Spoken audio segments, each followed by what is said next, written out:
स्विनबर्न्स test, स्विनबर्न्स test, ठीक है। तो हेडिंग डाल लीजिए स्विनबर्न टेस्ट, स्विनबर्न टेस्ट। तो स्विनबर्न टेस्ट जो है ये कैसा टेस्ट है? तो ये एक नो लोड टेस्ट है। कैसा टेस्ट है? ये एक नो लोड टेस्ट है, ठीक है। तो ये एक नो लोड टेस्ट है। तो इससे हम क्या फाइंड करते हैं? तो इससे हम नो लोड लॉस क्या पता करते हैं? नो लोड लॉस पता करते हैं, ठीक है। अब ये जो टेस्ट है नो लोड टेस्ट है, ठीक है। और अब ये कौन सी मशीन में करते हैं? तो ये केवल constant flux machine, constant flux machine. तो कांस्टेंट फ्लक्स इसमें होती है, शंट मशीन में होती है। तो ये टेस्ट किसमें किया जाता है? शंट मशीन में करते हैं। बात समझ में आई?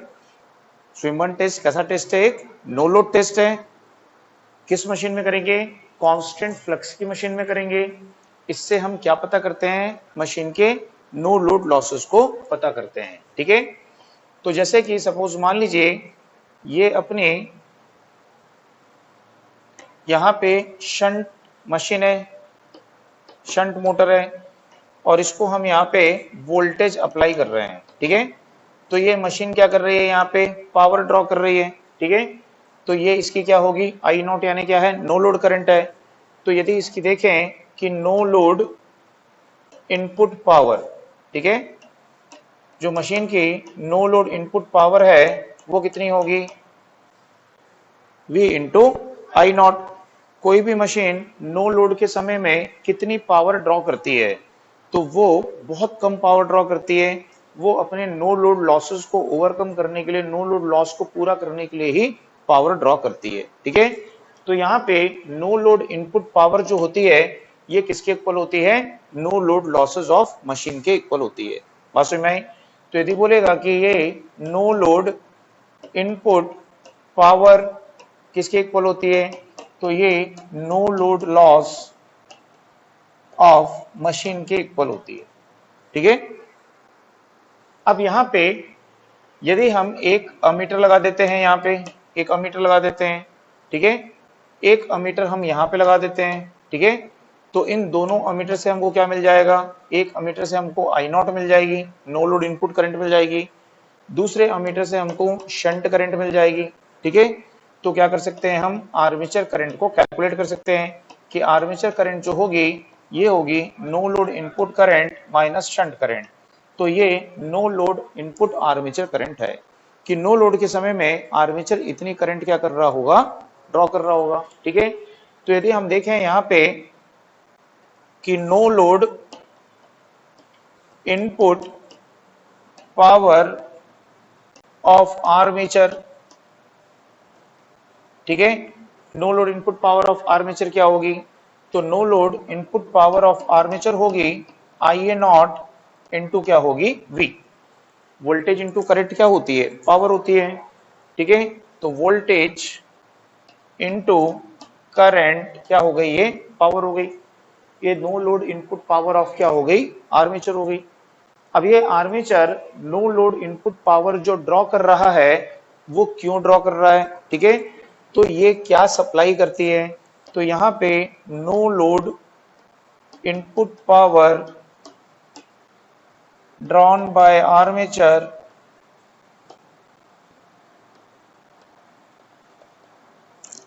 सप्लाइड फॉलोइंग लॉसेस, ठीक है। तो कौन कौन से लॉस सप्लाई करेगी? तो no load armature copper loss, ठीक है। नो लोड के समय में नो लोड करंट का स्क्वायर इंटू आर्मेचर रेजिस्टेंस, तो ये क्या हो गया? नो लोड कॉपर लॉस, ठीक है। क्या होगा? और friction loss, friction and windage loss कर सकते हो, ठीक है। और क्या होगा? आयरन लॉस, ठीक है। तो ये मैकेनिकल लॉस और ये क्या हो गया? मैग्नेटिक लॉस, ठीक है। तो यदि हम देखें नो लोड इनपुट पावर जो आर्मेचर ड्रॉ कर रहा है, ठीक है, वो इन लॉसेस को ओवरकम करने के लिए ड्रॉ कर, ठीक है, ठीक है। तो आर्मेचर जो पावर ड्रॉ कर रहा होगा वो पावर इन सबको क्या कर रही होगी, सप्लाई कर रही होगी। तो no load input power draw कर रहा है, तो क्या करते हैं हम यहां पे निकाल लेते हैं स्ट्रे लॉस, स्ट्रे लॉस निकाल सकते हैं। तो स्ट्रे लॉस क्या होगा, no load input power drawn by armature minus क्या हो जाएगा, आर्मेचर कॉपर लॉस। ठीक है, तो क्या मिल जाएगा आपको यहाँ पे स्ट्रे लॉस मिल जाएगा। ठीक है, बात समझ में आई सबको। अब स्ट्रे लॉस मिल गया तो क्या कर सकते हैं हम, स्ट्रे लॉस मिल गया तो क्या निकाल सकते हैं, total loss of machine at any load. ठीक है, किसी भी लोड पर हम टोटल लॉस निकाल सकते हैं। स्ट्रे लॉस कैसा लॉस होता है, कांस्टेंट, तो कांस्टेंट लॉस हो गया। ठीक है, plus shunt field copper loss कैसा होता है, कांस्टेंट, तो शंट फील्ड के अक्रॉस वोल्टेज कितनी है, वी, इसकी करंट कितनी है, ISH, तो ये क्या हो गया, शंट फील्ड कॉपर लॉस हो गया। बात समझ में आ रही है। यदि आपको लिखना है तो आप यहां लिख सकते हो कि शंट फील्ड कॉपर लॉस क्या होता है, तो ये V इंटू क्या होता है, ISH होता है। ठीक है, तो शंट फील्ड कॉपर लॉस मिल गया। अब क्या कर सकते हो, any value of armature current, armature current की किसी भी वैल्यू पे उसके कॉपर लॉस को रख दो। ठीक है, तो क्या मिल गया आपको, टोटल लॉस, इसके अलावा कोई लॉस होता है क्या, और नहीं होता। तो टोटल लॉस ऑफ क्या हो गया, मशीन, है ना, at any value of load या any value of load current कर दो इसको।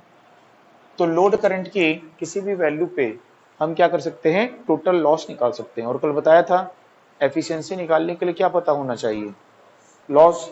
तो लॉस पता चल गया तो एफिशिएंसी निकाल लो, फार्मूला पता है ना।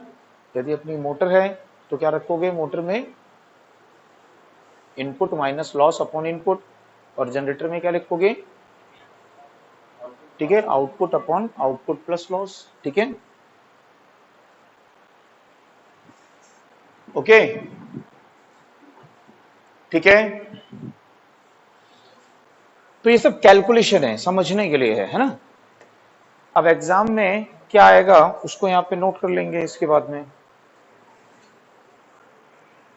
तो ये जो टेस्ट होता है ये कैसा टेस्ट होता है, नो लोड टेस्ट। कैसा टेस्ट होता है, इकोनॉमिकल टेस्ट। ठीक है, ये टेस्ट कैसा होता है, इकोनॉमिकल, क्योंकि इस टेस्ट को करने के लिए हमको कितनी पावर चाहिए होती है, जो मशीन की नो लोड पावर होती है। तो उस नो लोड पावर के इक्विवेलेंट ही हमको इसको पावर देनी पड़ती है ना। और मशीन की नो लोड पावर बहुत कम होती है, तो इस टेस्ट को करने के लिए हमको बहुत कम पावर की जरूरत होती है।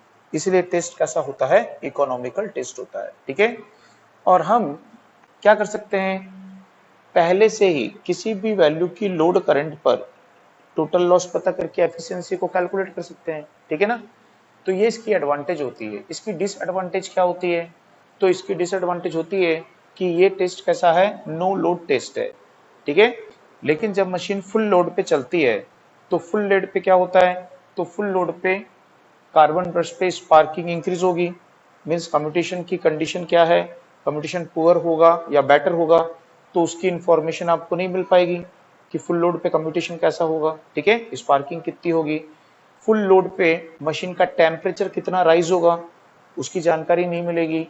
फुल लोड पे आर्मेचर रिएक्शन का क्रॉस मैग्नेटाइजिंग इफेक्ट होता है, और क्रॉस मैग्नेटाइजिंग इफेक्ट के कारण फ्लक्स डिस्टॉर्शन होता है, और फ्लक्स डिस्टॉर्शन होने के कारण जो आयरन लॉस है वो लगभग 50% तक बढ़ जाता है।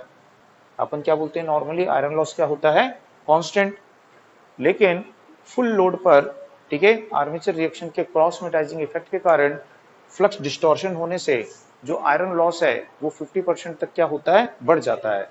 तो उसका कैलकुलेशन भी इस टेस्ट में हमारा नहीं हो पाता है। तो ये इसकी ड्रॉबैक होती है। ठीक है ना, तो इसके एडवांटेज और ड्रॉबैक याद रखनी है ना, टेस्ट में से आती है एडवांटेज ड्रॉबैक। तो इसमें नोट करिए, पहले इसमें लिखिए, यह एक नो लोड टेस्ट है, यह एक नो लोड टेस्ट है। नेक्स्ट के, इस टेस्ट के द्वारा मशीन के no load test no load loss, इस टेस्ट के द्वारा मशीन के नो लोड लॉस फाइंड करते हैं।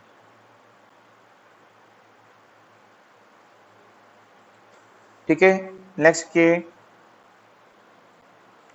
यह एक इनडायरेक्ट टेस्ट मेथड है। यह एक इनडायरेक्ट टेस्ट मेथड है। यह एक इनडायरेक्ट टेस्ट मेथड है। ठीक है, तो ये भी याद रखना है, इनडायरेक्ट टेस्ट मेथड है। अब यहां पे नेक्स्ट किए, यह टेस्ट कांस्टेंट फ्लक्स की मशीन, यह टेस्ट कांस्टेंट फ्लक्स की मशीन अर्थात शंट मशीन में करते हैं। यह टेस्ट कांस्टेंट फ्लक्स की मशीन अर्थात शंट मशीन में करते हैं।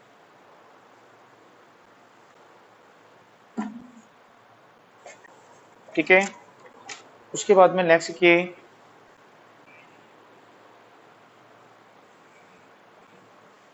इसकी एडवांटेज लिखिए।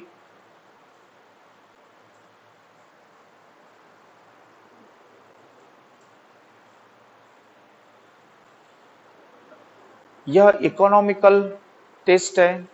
यह इकोनॉमिकल टेस्ट है, सस्ता टेस्ट है, इकोनॉमिकल टेस्ट है। इसमें स्मॉल नो लोड पावर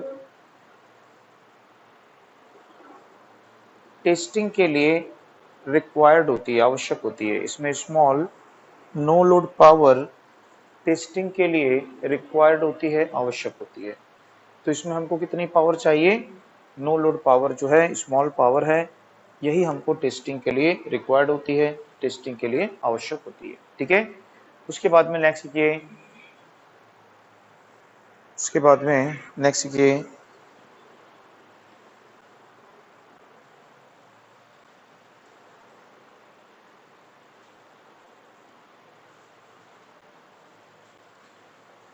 इस टेस्ट के द्वारा any value of load current, इस टेस्ट के द्वारा any value of load current पर मशीन की एफिशिएंसी को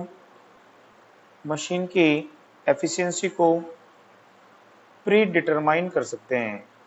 मशीन की एफिशिएंसी को प्री डिटरमाइन, पूर्व निर्धारित कर सकते हैं। प्री डिटरमाइन कर सकते हैं, पूर्व निर्धारित कर सकते हैं। ठीक है, तो इस टेस्ट के द्वारा any value of load current पर मशीन की वैल्यू को पूर्व निर्धारित कर सकते हो, प्री डिटरमाइन कर सकते हो। इसकी ड्रॉबैक लिखिए, ड्रॉबैक क्या होती है? फर्स्ट के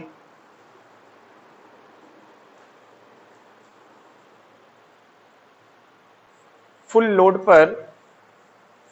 पर कम्यूटेशन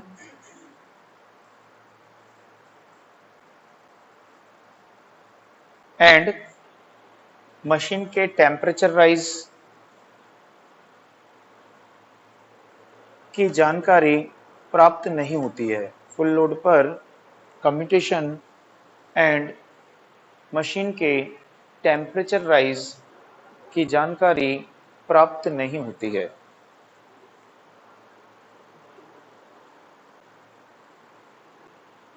नेक्स्ट के फुल लोड पर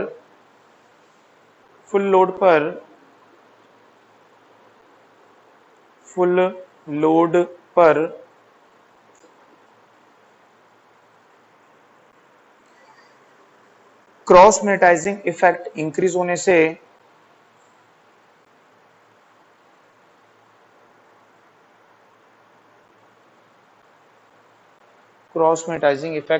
होने से फ्लक्स डिस्टॉर्शन के कारण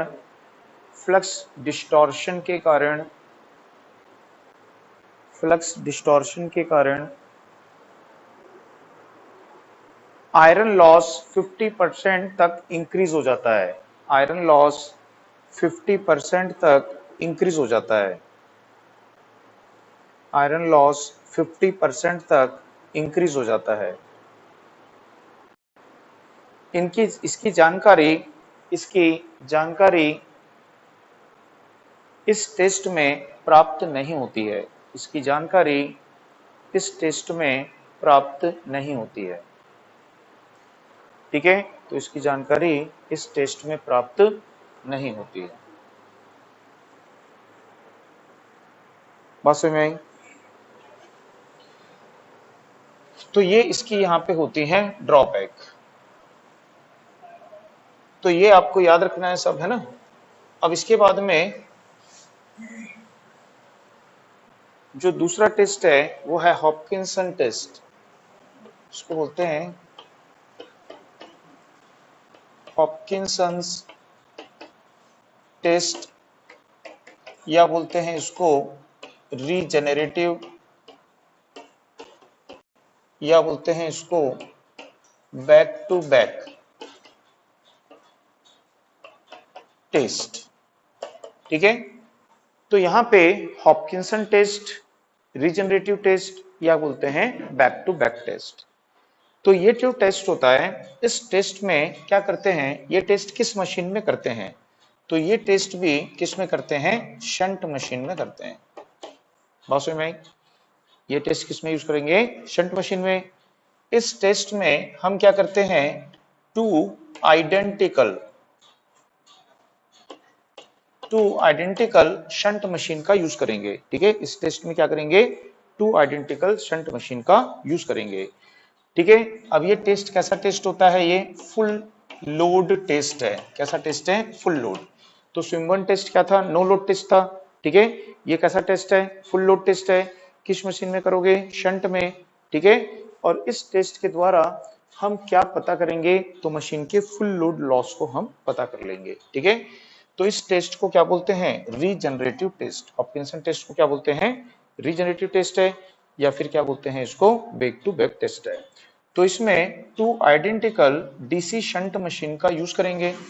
एक मशीन को एज अ मोटर और दूसरे को एज अ जनरेटर यूज करेंगे, और दोनों को मैकेनिकली क्या करेंगे, कपल्ड कर देंगे। ठीक है, अब यहाँ पे देखेंगे कि जो ये मोटर है, कौन सी मोटर है, ये शंट मोटर है ये।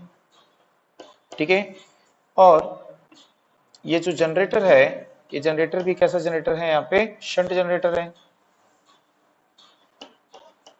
तो ये जो मोटर है, इस मोटर का जो आउटपुट होता है वो क्या होती है, मैकेनिकल पावर। वो इस जनरेटर के लिए क्या हो जाएगा, इनपुट हो जाएगा। तो मोटर के आउटपुट मैकेनिकल पावर जनरेटर के लिए क्या होती है, इनपुट होती है। और जनरेटर की आउटपुट क्या होती है, इलेक्ट्रिकल पावर होती है। और वो इलेक्ट्रिकल पावर इस मोटर के लिए क्या हो जाएगी, इनपुट हो जाएगी। तो एक मशीन का आउटपुट दूसरी मशीन के लिए क्या होता है, इनपुट होता है। बात समझ में आई? अब यदि ये दोनों मशीनें कैसी हैं, आइडल है। कैसी मशीनें हैं, आइडल है। तो आइडल मतलब का क्या मतलब होता है, इसमें नो लॉस, कोई भी लॉस नहीं है। तो यदि इस सेट को हम एक बार स्टार्ट कर देंगे तो कंटिन्यूअसली ये क्या करेगा, इन्फिनिटी टाइम तक कंटिन्यूअसली रन करेगा। बात समझ में आई? तो यदि ये दोनों मशीनें कैसी होंगी, आइडल होंगी, नो लॉस होगा, कोई लॉस इसमें नहीं होगा, तो एक बार इस सेट को स्टार्ट करने पर इन्फिनिटी टाइम तक दोनों क्या करते रहेंगे, कंटिन्यूअसली रन करते रहेंगे। क्योंकि एक का आउटपुट दूसरे के लिए इनपुट, दूसरे का आउटपुट इसके लिए इनपुट, तो लगातार दोनों रन करते रहेंगे। तो क्या कर रहे हैं, दूसरे के लिए पावर को रीजनरेट कर रहे हैं। ठीक है, एक दूसरे के बैक में कनेक्ट है। मोटर के बैक में है कौन, अल्टरनेटर, अल्टरनेटर के बैक में कौन है, मोटर। तो इसलिए इसको क्या बोलते हैं, बैक टू बैक टेस्ट या रीजनरेटिव टेस्ट बोलते हैं। बट ऐसा हो नहीं सकता कि दोनों मशीनें क्या होंगी, आइडल होंगी। आइडल नहीं होंगी, उनमें तो लॉसेस होगा। तो लॉस होगा तो क्या होगा, हमने यदि इस सेट को एक बार स्टार्ट कर दिया तो हर एक साइकिल में, ये मैकेनिकल दिया, इधर से इलेक्ट्रिकल आई, एक साइकिल कंप्लीट। तो हर एक साइकिल में इनमें जो लॉसेस होगा, उस लॉस में पावर क्या होगी, डिसिपेट होगी, उत्सर्जित होगी। ठीक है, तो पावर क्या होती जाएगी, उसकी कम होती जाएगी, इसकी स्पीड कम होती जाएगी, और सेट क्या हो जाएगा, फिर स्टॉप हो जाएगा, बंद हो जाएगा। लेकिन यदि हम इसको सेट को कंटिन्यूअसली हमको रन करना है, ठीक है। तो इन दोनों मशीन में होने वाले टोटल लॉस के इक्वल क्या देनी पड़ेगी, यहाँ पे हमको इलेक्ट्रिकल पावर देनी पड़ेगी। बात समझ में आई? तो यहाँ पे हम यदि देखें कि यहाँ पे जो इनपुट इलेक्ट्रिकल पावर है, ठीक है, कितनी है, V इंटू आई, ये इज इक्वल टू क्या होगा, total loss of whole set. तो ये पूरे सेट के टोटल लॉस के क्या होगा। अब क्या होगा टोटल लॉस, तो यहाँ पे इसका कॉपर लॉस, ठीक है, इसका कॉपर लॉस, दोनों का क्या होगा कॉपर लॉस, शंट फील्ड का, आर्मेचर कॉपर लॉस, ठीक है, और क्या होता है फ्रिक्शन लॉस। तीन ही लॉस होते हैं ना, कॉपर लॉस कहाँ होता है, शंट में और आर्मेचर में, एक होता है मैग्नेटिक लॉस, एक होता है मैकेनिकल लॉस, ठीक है।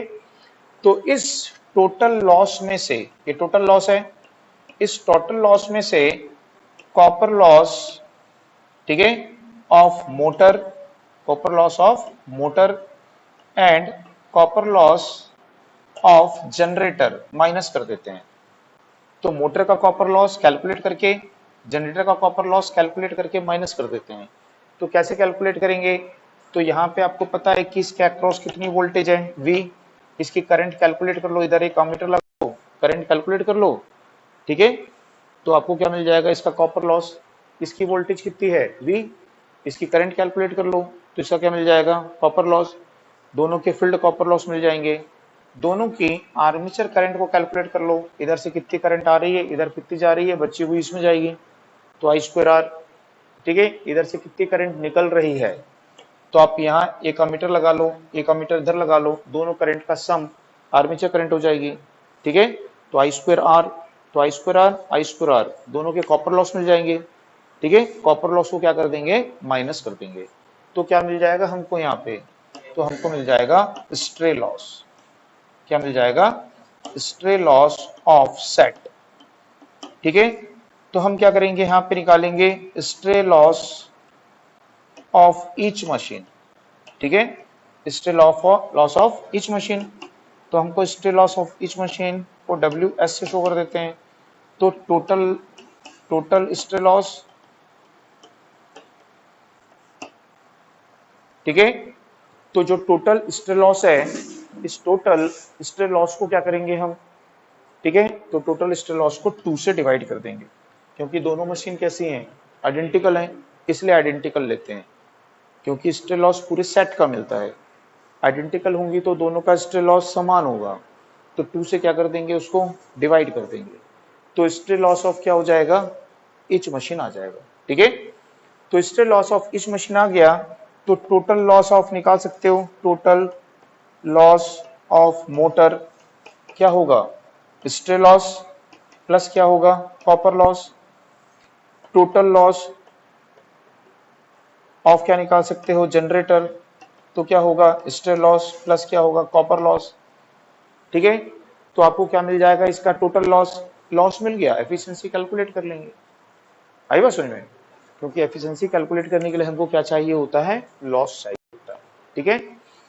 तो इस तरह से हॉपकिंसन टेस्ट का यहाँ पे यूज करते हैं।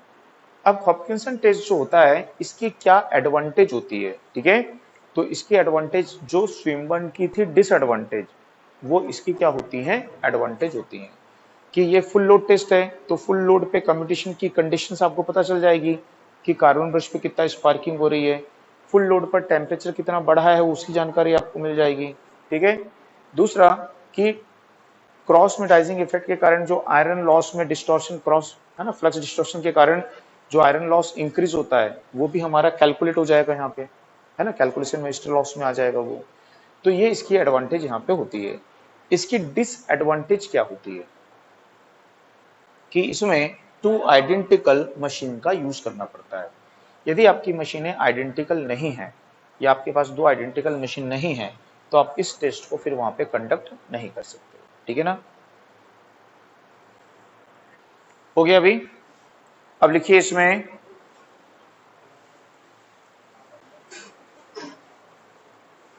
यह फुल लोड टेस्ट है, यह एक फुल लोड टेस्ट है, ओके, यह एक फुल लोड टेस्ट है।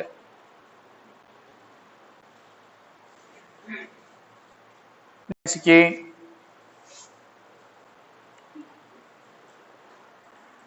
यह टेस्ट शंट मशीन में करते हैं, यह टेस्ट केवल शंट मशीन में करते हैं।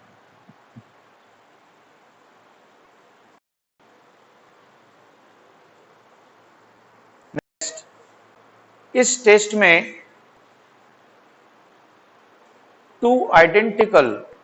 इस टेस्ट में टू आइडेंटिकल शंट मशीन का यूज करते हैं। इस टेस्ट में टू आइडेंटिकल शंट मशीन का यूज करते हैं। नेक्स्ट, दोनों मशीनों को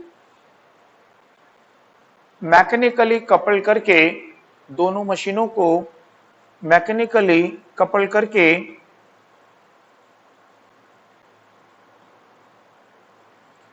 एक मशीन को मोटर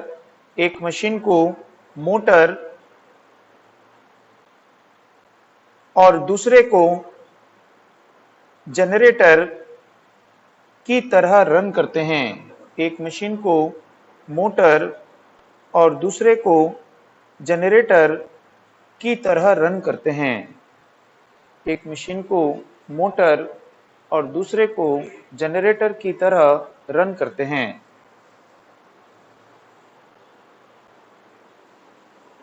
नेक्स्ट के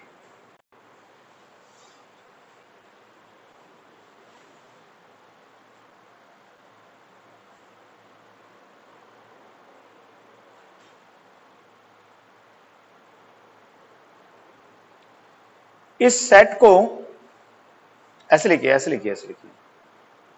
यदि ऐसे मतलब एक मिनट, एक मशीन को मोटर और दूसरे को क्या किए जनरेटर के समान रन करते हैं।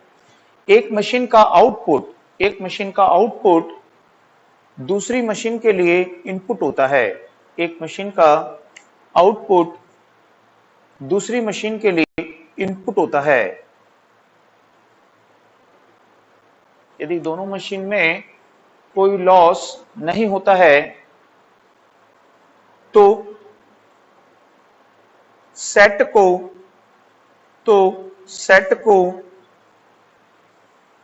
एक बार स्टार्ट करने पर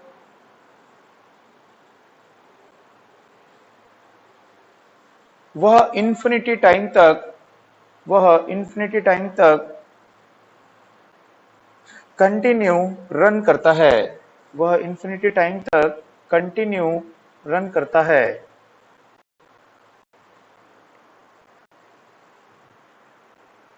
लेकिन दोनों मशीन में लॉस होने के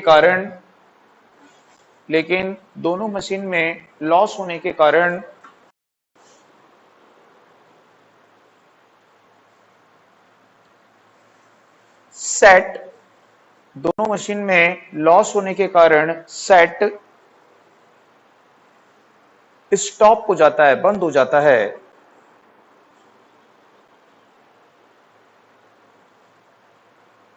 सेट को कंटिन्यू रन करने के लिए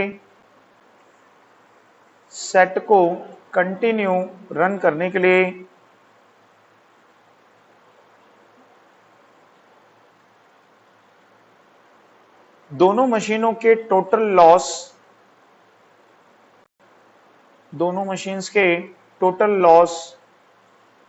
के इक्वल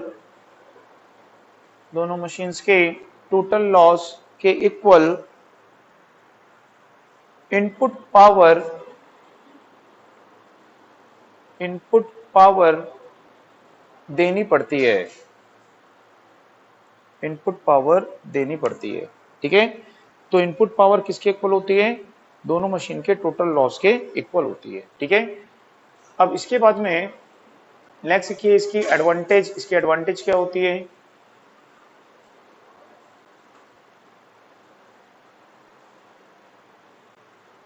फर्स्ट के उसमें यह इकोनॉमिकल टेस्ट होता है, यह इकोनॉमिकल टेस्ट होता है।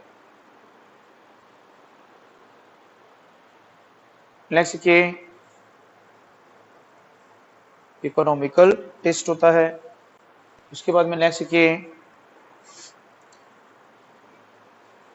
इसमें फुल लोड पर कम्यूटेशन एंड मशीन के टेम्परेचर राइज, इसमें फुल लोड पर कम्यूटेशन एंड मशीन के टेम्परेचर राइज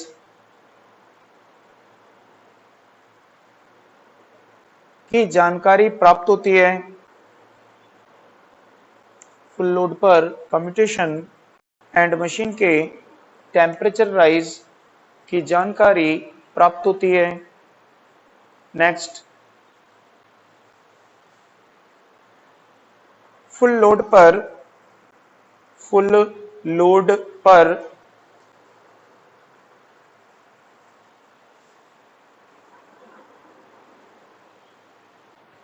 फ्लक्स डिस्टॉर्शन के कारण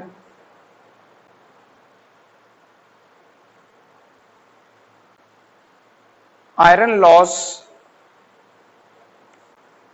में होने वाला चेंज, आयरन लॉस में होने वाला चेंज कैलकुलेटेड होता है। आयरन लॉस में होने वाला चेंज कैलकुलेटेड होता है। आयरन लॉस में होने वाला चेंज भी क्या होता है, इसमें कैलकुलेटेड होता है। ओके, अब इसके बाद में देखेंगे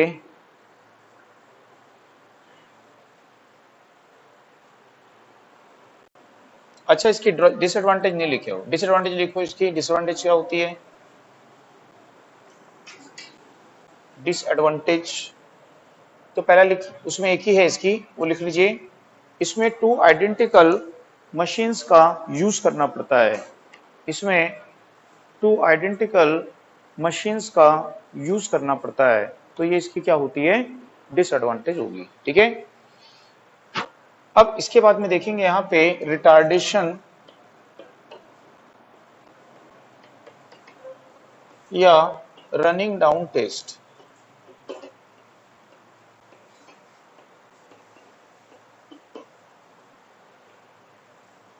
तो रिटार्डेशन या रनिंग डाउन, रिटार्डेशन का मंदन मतलब क्या होता है? मंदन, मंदन पढ़े होगे है ना मैथ्स में, फिजिक्स में।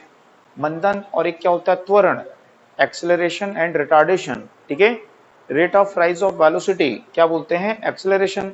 Rate of decrease of velocity को क्या बोलते हैं? रिटार्डेशन। तो वेलोसिटी के घटने की दर, वेग के घटने की दर क्या कहलाती है? मंदन, रिटार्डेशन कहलाती है। ठीक है, अब यहां पे देखेंगे कि जो रिटार्डेशन है, ठीक है, ये इसको यूज हम कैसे करते हैं, यहाँ पे ये टेस्ट कैसा होता है। ठीक है, तो सबसे पहले देखेंगे कि रिटार्डेशन जो है टेस्ट है ना, ये रनिंग डाउन टेस्ट है, इस टेस्ट को हम किस मशीन में करते हैं? तो ये टेस्ट भी हम किस में करते हैं? शंट मशीन में करते हैं। ठीक है, इस टेस्ट के द्वारा हम क्या फाइंड करते हैं? तो मशीन के स्ट्रे लॉस को फाइंड करते हैं। ठीक है, बात सुन में, तो सभी में हम स्ट्रे लॉस ही कैलकुलेट कर रहे थे, सब में कर रहे थे ना, लेकिन है ना सभी में क्या करते हैं? टोटल लॉस लेते हैं, टोटल लॉस में से कॉपर लॉस माइनस कर देते हैं, स्ट्रे लॉस मिल जाता है। फिर बाद में हर एक मशीन के कॉपर लॉस को जोड़ करके टोटल लॉस निकाल के फिर एफिशिएंसी कैलकुलेट करते हैं। लेकिन यदि आपको सिर्फ पूछता है कि किस टेस्ट के द्वारा हम मशीन स्ट्रे लॉस कैलकुलेट करते हैं, तो वो टेस्ट कौन सा होता है? रिटार्डेशन होता है। ठीक है ना, तो इसमें क्या करते हैं, जो हमारी मशीन होती है, कौन सी मशीन है? ये शंट मशीन है। तो शंट मशीन में यहाँ पे क्या लगा देते हैं? रेजिस्टेंस, जो फील्ड रेगुलेटर है, इसका फील्ड को रेगुलेट करता है। ठीक है, इसको वोल्टेज अप्लाई किए, वोल्टेज अप्लाई करने के बाद में क्या करते हैं? इसके फील्ड को वीक करते हैं, इसके फील्ड को वीक करेंगे। तो जब इसके फील्ड को वीक करेंगे, ठीक है, तो स्पीड क्या हो जाएगी? बढ़ जाएगी। तो इसको स्लाइटली ग्रेटर देन क्या? Rated speed.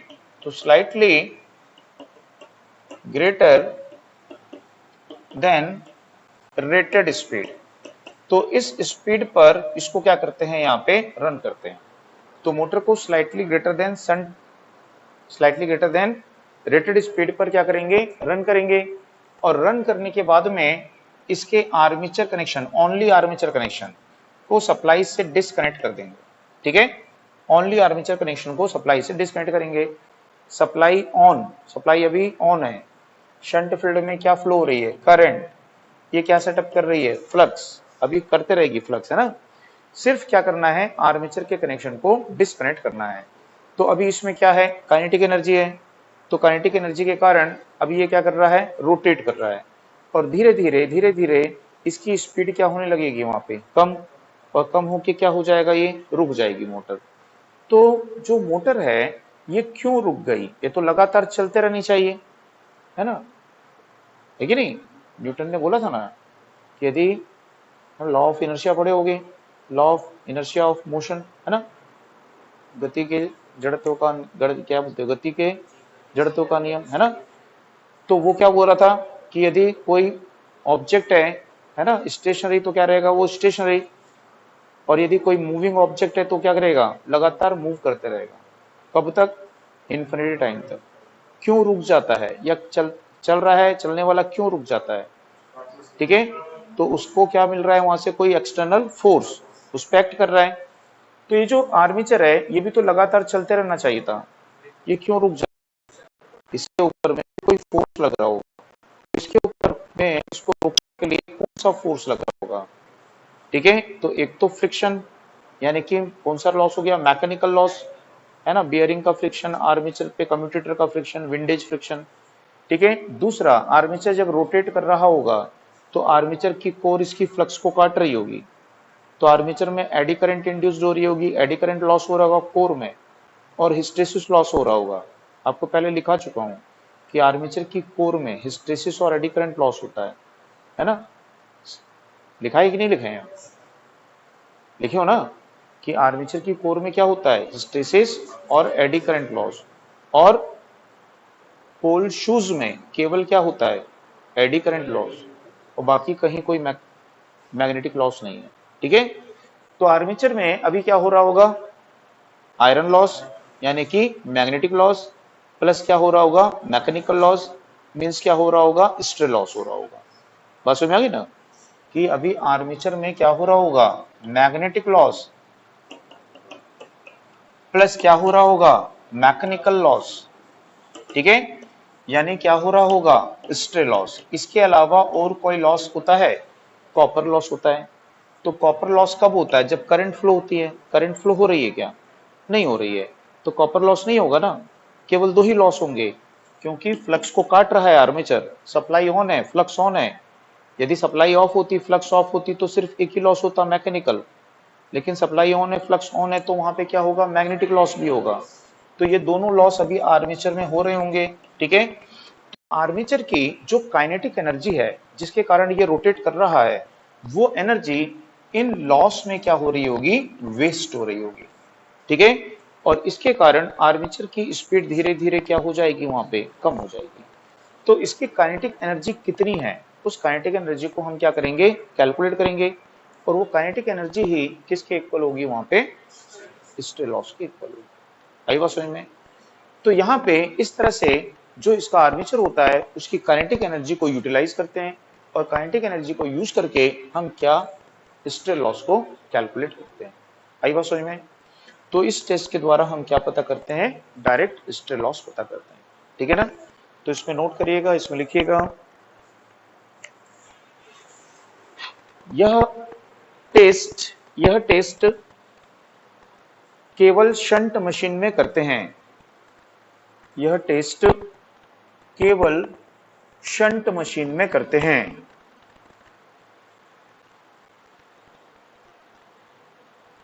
नेक्स्ट, इस टेस्ट के द्वारा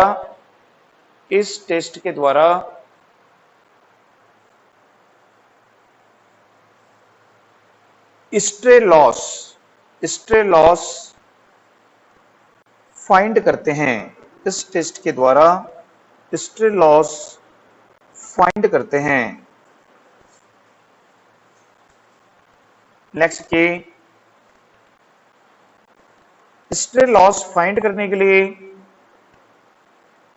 स्ट्रे लॉस फाइंड करने के लिए मशीन की काइनेटिक एनर्जी का यूज करते हैं। स्ट्रे लॉस फाइंड करने के लिए मशीन की काइनेटिक एनर्जी का यूज करते हैं।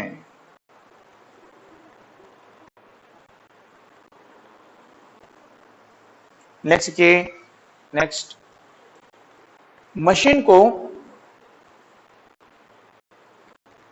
उसकी रेटेड स्पीड से, मशीन को उसकी रेटेड स्पीड से स्लाइटली ग्रेटर स्पीड पर, मशीन को उसकी रेटेड स्पीड से स्लाइटली ग्रेटर स्पीड पर रन करके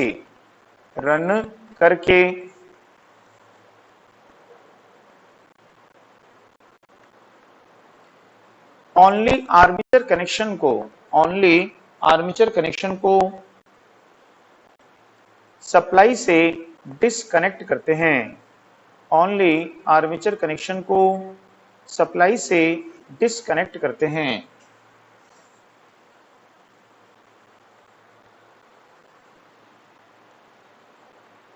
इस कंडीशन में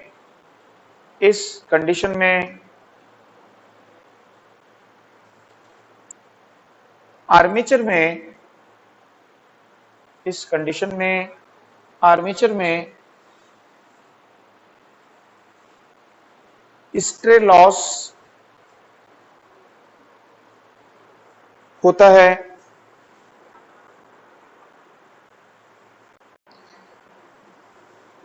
और काइनेटिक एनर्जी वेस्ट होती है। काइनेटिक एनर्जी वेस्ट होती है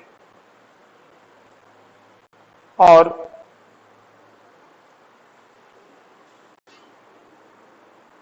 स्पीड डिक्रीज होती है।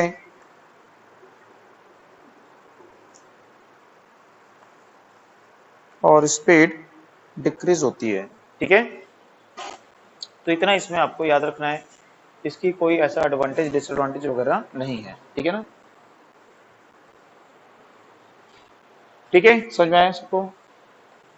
अब इसके बाद में लास्ट टेस्ट है, उस टेस्ट को क्या बोलते हैं, फील्ड टेस्ट। ठीक है, तो अभी तक जितने भी टेस्ट हमने किए हैं वो सभी टेस्ट किसके लिए थे, शंट मशीन के लिए। तो याद रखना बहुत आसान है कि कौन से टेस्ट को किस मशीन में करेंगे। तो जितने भी टेस्ट हैं वो सभी किस में किए हैं, शंट में।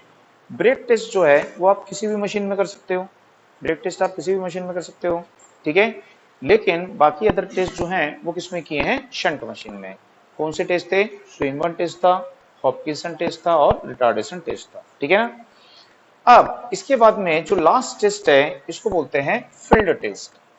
तो ये जो फील्ड टेस्ट होता है ये किसमें करते हैं, तो ये डीसी सीरीज मोटर में करते हैं। ठीक है, तो ये करते हैं डीसी सीरीज मोटर। तो डीसी सीरीज मोटर के लिए ये एक टेस्ट है, फील्ड टेस्ट। ठीक है, इसको याद रखिए।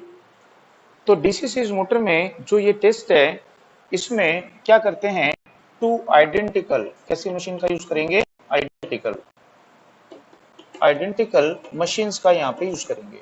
ठीक है, तो टू आइडेंटिकल मशीन का यूज करेंगे। किस टेस्ट में करते हैं, और टू आइडेंटिकल मशीन का हॉपकिंसन टेस्ट में अभी पढ़े थे, हॉपकिंसन टेस्ट में। तो हॉपकिंसन टेस्ट पढ़े थे ना, उसमें क्या किए थे, दो मशीन यूज किए थे। तो दोनों मशीन कैसी होनी चाहिए थी, आइडेंटिकल। यहाँ दोनों मशीन आइडेंटिकल होनी चाहिए। अंतर क्या है उसमें, शंट और इसमें सीरीज।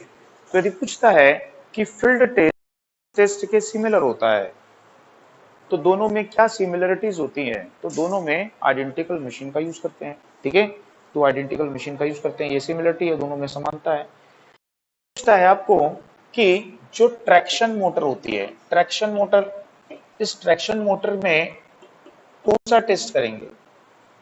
तो ट्रैक्शन में कौन सी मोटर यूज करते हो, सीरीज मोटर। सीरीज मोटर जो है आइडियल ट्रैक्शन मोटर है, पता है कि नहीं।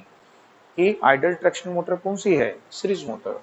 ट्रैक्शन में मोटर में जो प्रॉपर्टीज होनी चाहिए वो सभी प्रॉपर्टीज किसमें है, सीरीज मोटर में। ठीक है, तो एक आइडल ट्रैक्शन मोटर है सीरीज मोटर। तो यदि पूछता है कि ट्रैक्शन मोटर में कौन सा टेस्ट करते हैं, तो फील्ड टेस्ट करेंगे। आई वो समझ में। अब इसमें क्या करते हैं, यहाँ पे दो आइडेंटिकल डीसी सीरीज मोटर का यूज करते हैं। ठीक है, ये दो मोटर हैं आइडेंटिकल। अब इन दोनों मोटर के आर्मेचर को क्या करते हैं, यहाँ पे मैकेनिकली कपल कर लेते हैं। ठीक है, अभी देखिए कि ये एक मोटर है, एक मशीन है, मतलब डीसी सीरीज मशीन है, ये डीसी सीरीज मोटर है, और ये एक दूसरी मशीन है। अब इन दोनों को हमने क्या कर लिया, यहाँ पे मैकेनिकली कपल कर लिया। मैकेनिकली डायग्राम भी मत बनाना, थोड़ा चेंज करेंगे अभी लास्ट में। दोनों को मैकेनिकली कपल करने के बाद एक मशीन को क्या कर रहे हैं, मोटर के समान, और दूसरी मशीन को क्या कर रहे हैं, जनरेटर के समान रन करते हैं। ठीक है, तो ऐसा ही हमने किस में किया था, बैक टू बैक टेस्ट में, कि हम वहां पे भी टू मशीन्स का यूज किए थे, बट आइडेंटिकल शंट थी या आइडेंटिकल सीरीज होती हैं। एक को एज अ मोटर और दूसरे को क्या करते हैं, एज अ जनरेटर रन करते हैं। और उसमें हमने क्या किया था, एक मशीन का आउटपुट दूसरे के लिए इनपुट था। यहाँ पे ऐसा नहीं है, फर्स्ट मशीन का जो आउटपुट है ये सेकंड मशीन के लिए क्या है, इनपुट है। बात समझ में आई। बट इस जनरेटर का जो आउटपुट है वो मोटर में इनपुट में नहीं देंगे, तो क्या करेंगे, यहाँ पे एक वेरिएबल रेजिस्टेंस लगा देते हैं। ठीक है, और यहाँ पर एक लगा देते हैं हम वोल्ट मीटर, और लगा देते हैं एक अमीटर, जो कि मेजर करेगा इसकी करंट को I2 को, और ये मेजर करेगा इसकी वोल्टेज को V2 को। यहाँ पे वोल्टेज मिलेगी आपको V2। ठीक है, बात समझ में आई। यहाँ पे भी आप क्या कर सकते हो, एक अमीटर लगा सकते हो, एक वोल्ट मीटर लगा सकते हो, जो कि आपको क्या मेजर करके देगा, है ना, वोल्टेज और करंट। अब इसको मोटर को क्या करेंगे, हम यहाँ पे वोल्टेज अप्लाई करेंगे। अब जब इसको वोल्टेज अप्लाई करेंगे तो इसमें क्या फ्लो होगी, करंट। ठीक है, तो इसमें V1 लिख देते हैं, इसको V1 वोल्टेज दिए तो इसमें क्या फ्लो हुई, करंट फ्लो हुई। मोटर क्या करेगी, रन। जब मोटर रन करेगी तो जनरेटर को भी क्या करेगी, रन करेगी। ठीक है, दोनों पूरा सेट रन करेगा। ठीक है, तो यहाँ पे हम क्या दे रहे हैं, इनपुट, यहाँ पे क्या लेंगे हम, आउटपुट। तो जनरेटर का जो आउटपुट है वो मोटर में इनपुट नहीं जाता है, इसके आउटपुट को क्या करते हैं हम, वेस्ट करते हैं, नष्ट करते हैं। ठीक है, तो ये रेजिस्टेंस जनरेटर के लिए क्या हो गया, लोड हो गया। लोड हो गया ना। लोड क्या होता है, जनरेटर के टर्मिनल पर इलेक्ट्रिकल लोड रेजिस्टेंस होता है। तो यहाँ पे मोटर का लोड हो गई जनरेटर, जनरेटर का लोड हो गया रेजिस्टेंस। ठीक है, तो यहाँ पे ये टेस्ट कैसा हो गया, फुल लोड टेस्ट हो गया। ठीक है, नहीं, कैसा टेस्ट हो गया, ये फुल लोड टेस्ट हो गया। तो यदि हम देखेंगे यहाँ पे कि कोई एक सेट है, ये एक सेट है ये। ठीक है, ये एक सेट है। अब इसको हम दे रहे हैं यहाँ पे इनपुट, और यहाँ पे ले रहे हैं हम आउटपुट। बस में, तो हमारा लॉस क्या होगा, तो क्या लिखेंगे, इनपुट माइनस क्या लिखेंगे, आउटपुट। ठीक है, तो यदि हम देखेंगे कि इस सेट की जो इनपुट पावर है, इनपुट पावर है वो क्या है, V1 I1। ठीक है, आउटपुट ऑफसेट क्या है, आउटपुट ऑफसेट, तो आउटपुट ऑफसेट क्या हो गया, V2 I2। ठीक है, तो इनपुट ऑफसेट कर देते हैं, इनपुट ऑफसेट, तो इनपुट पावर ऑफसेट अपने को पता है। ठीक है, आउटपुट ऑफसेट आपको पता है। तो टोटल लॉस ऑफसेट, तो टोटल लॉस ऑफसेट क्या होगा, इनपुट, इनपुट माइनस आउटपुट।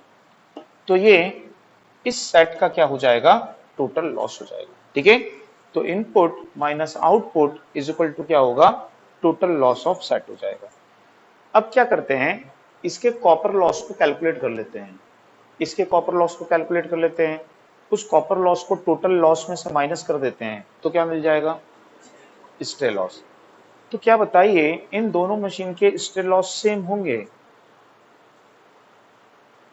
तो दोनों मशीन के अभी स्टे लॉस सेम नहीं होंगे। ठीक है, दोनों कैसी हैं, आइडेंटिकल हैं। दोनों की स्टे लॉस क्या होता है, तो स्टे लॉस को हम बोल सकते हैं कि ये क्या है, रोटेशनल लॉस है। रोटेशनल लॉस है, किसके कारण होता है, ये रोटेशन के कारण होता है। ठीक है, तो रोटेशनल लॉस है, तो रोटेशन के कारण होता है, मैकेनिकल लॉस रोटेशन के कारण होता है। ठीक है, और आपका जो हिस्टेरिसिस लॉस है, एडी करंट लॉस है, मींस आयरन लॉस है, वो भी रोटेशन के कारण होता है। यदि आर्मेचर को आप घुमाओगे नहीं तो उसमें थोड़ी हिस्टेरिसिस और एडी करंट लॉस होगा। ठीक है, तो यहाँ पे जो ये रोटेशनल लॉस है, अब रोटेशनल लॉस है तो इसमें एक मैकेनिकल लॉस है, प्लस दूसरा क्या है, मैग्नेटिक लॉस है। तो ये जो मैग्नेटिक लॉस है ये किस पे डिपेंड करता है, तो हमको पता है कि एक होता है हिस्टेरिसिस लॉस जो डिपेंड करता है फ्लक्स डेंसिटी की पावर 1.6 और फ्रीक्वेंसी पे। दूसरा होता है एडी करंट लॉस जो डिपेंड करता है फ्लक्स डेंसिटी के स्क्वायर ऑफ फ्रीक्वेंसी के स्क्वायर पे। ठीक है, यहाँ पे फ्रीक्वेंसी से क्या मतलब है, तो यहाँ पे फ्रीक्वेंसी से मतलब है स्पीड। फ्रीक्वेंसी से क्या मतलब है, स्पीड। ठीक है, क्योंकि अपने को पता है जनरेटर किस स्पीड पर रोटेट करता है, 120 एफ अपॉन पी, ये कांस्टेंट है। तो स्पीड डायरेक्ट रिलेट टू क्या होती है, फ्रीक्वेंसी होती है। ठीक है, तो यहाँ पे फ्रीक्वेंसी का मतलब होता है स्पीड। तो दोनों की स्पीड कैसी है, सेम। तो दोनों में mechanical loss friction loss same, दोनों में फ्रीक्वेंसी सेम है, तो hysteresis eddy current loss same. बात समझ में आ रही ना। लेकिन क्या दोनों के फ्लक्स जो है वो सेम है, भाई इसमें तो करंट I1 फ्लो होगी ना, इसकी फ्लक्स को तो I1 डिटरमाइन करेगी, इसमें जो करंट फ्लो होगी वो कौन सी करंट होगी, I2। इसकी फ्लक्स को कौन डिटरमाइन करेगा, I2। तो दोनों की फ्लक्स क्या सेम होगी, नहीं, दोनों की करंट अलग अलग होगी। ठीक है, तो जब दोनों की करंट अलग होगी, दोनों की फ्लक्स अलग होगी, तो दोनों में जो हिस्टेरिसिस और एडी करंट लॉस है वो अलग अलग हो जाएंगे। मतलब दोनों के मैग्नेटिक लॉस अभी मैच नहीं कर रहे हैं, बट हमको तो क्या करना है, दोनों के हिस्टेरिक लॉस को बराबर करना है। तो दोनों के मैकेनिकल लॉस तो बराबर हैं, बट अभी मैग्नेटिक लॉस बराबर नहीं है। तो इसके लिए क्या करते हैं यहाँ पे कि यहाँ पे जो मोटर जनरेटर का फील्ड है इसको यहाँ से रिमूव कर देते हैं। ठीक है, रहेगा तो फिजिकली जनरेटर में, तो ये शो कर रहा है कि ये जनरेटर का फील्ड है जो है जनरेटर में ही, लेकिन उसका इलेक्ट्रिकल कनेक्शन हम इस प्रकार से कर दिए कि वो किसके सीरीज में आ गया है, मोटर के। तो अब इन दोनों से सेम फ्लो होगी, दोनों में सेम फ्लक्स सेटअप होगी। बात समझ में आई। तो जब दोनों में, तो दोनों में फ्लक्स भी सेम होगी, दोनों की स्पीड भी सेम होगी, तो दोनों का मैग्नेटिक लॉस भी क्या होगा, सेम। तो दोनों मशीनों के मैग्नेटिक लॉस को इक्वल रखने के लिए, ठीक है, जनरेटर के फील्ड को कहां कनेक्ट करते हैं, मोटर की सीरीज में कनेक्ट करते हैं। तो इससे दोनों मशीनों के मैग्नेटिक और mechanical loss equal, means historic loss equal हो जाते हैं। तो हम क्या किए, हमारे पास टोटल लॉस है, ठीक है ना, तो टोटल लॉस हमारे पास में है, तो इसमें हम निकाल लेंगे total stray loss, total stray loss offset. तो टोटल लॉस कितना है आपके पास में, तो दोनों का डिफरेंस, ये टोटल लॉस है। इस टोटल लॉस में कॉपर लॉस माइनस कर दो, copper loss of motor and generator, दोनों के कॉपर लॉस कैलकुलेट कर लो। इसका कॉपर लॉस, करंट पता है, तीनों रेजिस्टेंस रख दो, ठीक है ना। इसका कॉपर लॉस क्या होगा, I1 स्क्वायर, ठीक है, armature resistance plus 2 RSC, series series दो बार आएगा, ठीक है। तो इसका कॉपर लॉस आ जाएगा, इसका कॉपर लॉस निकाल लो, इसका कॉपर लॉस क्या होगा, I2 का स्क्वायर इंटू क्या होगा, तो टोटल कॉपर लॉस को माइनस कर दो, क्या मिल जाएगा आपको, स्टे लॉस ऑफ सेट। अब स्टे लॉस ऑफ क्या निकाल लेंगे, ईच मशीन। तो क्या होगा, टोटल स्टे लॉस जो है आपके पास में, ठीक है, इसको क्या करोगे, 2 से डिवाइड कर दोगे, तो स्टे लॉस ऑफ क्या आ जाएगा, ईच मशीन आ जाएगा, ठीक है। अब प्रत्येक मशीन का स्टे लॉस है, कॉपर लॉस जोड़ दो, टोटल लॉस मिल जाएगा, एफिशिएंसी कैलकुलेट कर लो। तो ये कैलकुलेशन है, ये आपको नहीं आएगा अभी एग्जाम में, सिर्फ समझने के लिए बताया कि कैसे उसको करते हैं। लेकिन आपको पूछ सकता है कि फील्ड टेस्ट में दोनों मशीन्स के मैग्नेटिक लॉस को इक्वल रखने के लिए, ठीक है, क्या करते हैं, तो जनरेटर के सीरीज फील्ड को मोटर के सीरीज में कनेक्ट करते हैं, ठीक है ना। तो इसमें नोट करिएगा, इसमें लिखिएगा, इसको नोट करना है, कर लो इसको। यह टेस्ट केवल डीसी सीरीज मोटर में करते हैं, यह टेस्ट केवल डीसी सीरीज मोटर में करते हैं।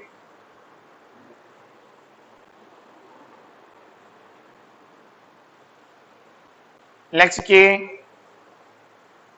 इसमें टू आइडेंटिकल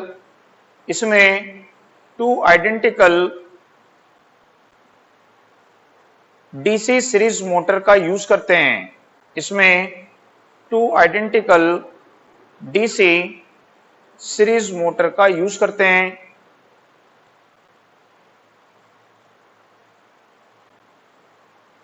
नेक्स्ट की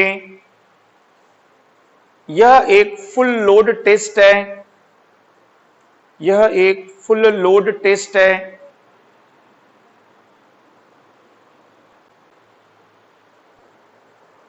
नेक्स्ट ट्रैक्शन मोटर में फील्ड टेस्ट का यूज करते हैं, ट्रैक्शन मोटर में फील्ड टेस्ट का यूज करते हैं।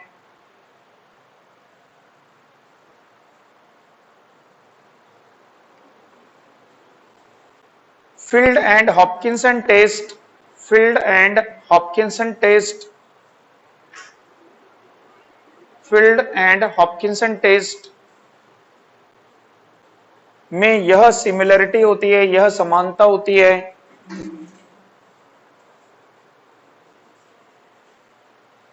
कि दोनों में ही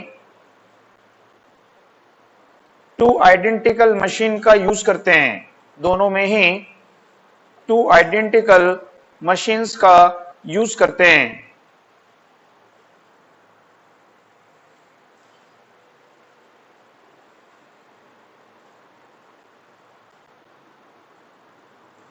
ओके, नेक्स्ट की इस टेस्ट में दोनों मशीन को मैकेनिकली कपल्ड करके, इस टेस्ट में दोनों मशीन्स को मैकेनिकली कपल्ड करके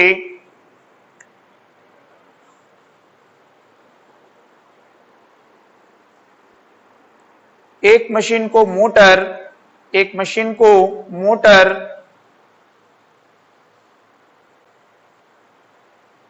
और दूसरे को जनरेटर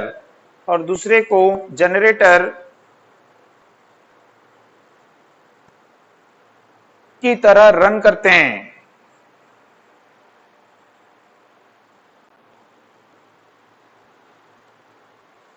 जनरेटर का आउटपुट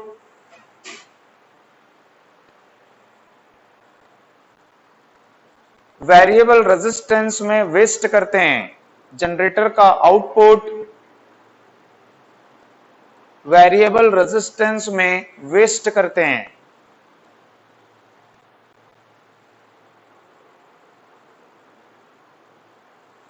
ठीक है, उसके बाद में नेक्स्ट के इनपुट एंड आउटपुट पावर का difference, input and output power का डिफरेंस सेट का टोटल लॉस होता है, सेट का टोटल लॉस होता है। इनपुट एंड आउटपुट पावर का डिफरेंस सेट का टोटल लॉस होता है। उसके बाद में नेक्स्ट किए दोनों मशीन के मैग्नेटिक लॉस को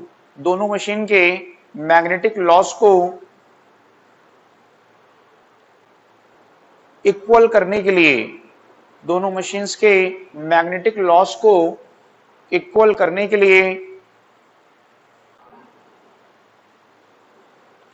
जनरेटर के फील्ड को मोटर के सीरीज में कनेक्ट करते हैं, जनरेटर के फील्ड को मोटर के सीरीज में कनेक्ट करते हैं। ठीक है, तो ये अपना डीसी मोटर होती है फिनिश